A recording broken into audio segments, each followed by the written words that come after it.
আসসালামু আলাইকুম, কেমন আছেন সবাই? আশা করছি সবাই ভালো আছেন। আপনাদের দোয়ায় ভালোবাসায় আমিও ভালো আছি। তো আমার পরীক্ষা এখন শেষ আর এখন আমি ছুটি কাটাচ্ছি।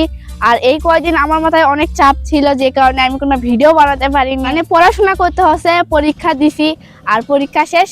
তো এখন একটু খুশি খুশি লাগছে আর এখন একটু পড়া হবে না। তার মধ্যে একটু মনটা আপসেট, যে কারণ এখন তো আর স্কুল যেতে পারবো না, বন্ধুদের সাথে দেখা হবে না আর ক্লাস করা হবে না। কয়েকটা দিন রেস্টে আসি। ওরে আল্লাহ, এটা কি করছে? ইঙ্গে তেক বানাচ্ছে কে? বড়াগুলা কামি সাইরেছে, বড়াগুলা আউলে গেদা মেদা করে ফেলতেছে।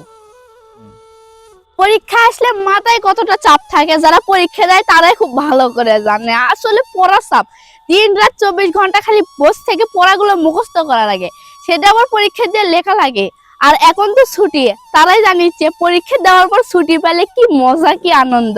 তো পরীক্ষা দেওয়ার পরে এখন যারা ছুটি কাটাচ্ছেন অবশ্যই তারা কমেন্টে জানিয়ে দেবেন তাদের এই ছুটির সময়টা কেঙ্কা লাগিচ্ছে। আমার তো সেই লাগিচ্ছে, কারণ এখন ছুটি পাচ্ছি। তাও একটা বছর পড়াশোনা করার পর 12টা দিনের জন্য ছুটি পাচ্ছি, কম কথা। আর এটা খুশির ব্যাপার হলো, ছুটি কাটানোর পর নতুন বছর আসছে। নতুন বছরে নতুন ক্লাসে উঠবো, নতুন বই পাবো, নতুন বই পড়ার যে কি আনন্দ। আমি তো এবার সিদ্ধান্ত লিছি আর পড়াশোনা কোনোদিন ফাঁকি দিব না। এইবার বই পাওয়ার সাথে বইয়ের খুঁটি নাটি পড়ে একবারে বছর প্রথম দিকেই বই মুখস্থ করে থাকবো, যাতে আমার পরীক্ষার সময় যাতে চাপ না হয়।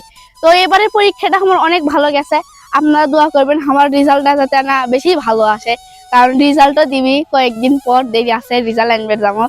তো এখনো খুশি খুশি লাগছে যে কদিন পর রেজাল্ট দিবি, তার বললে আবার নতুন বছর, নতুন ক্লাসে উঠবো, নতুন বই, নতুন বন্ধু হবি, আরো এক্সাইটেড বেশি। ইনকে খুশি কাগের কাগের লাগিচ্ছে নতুন।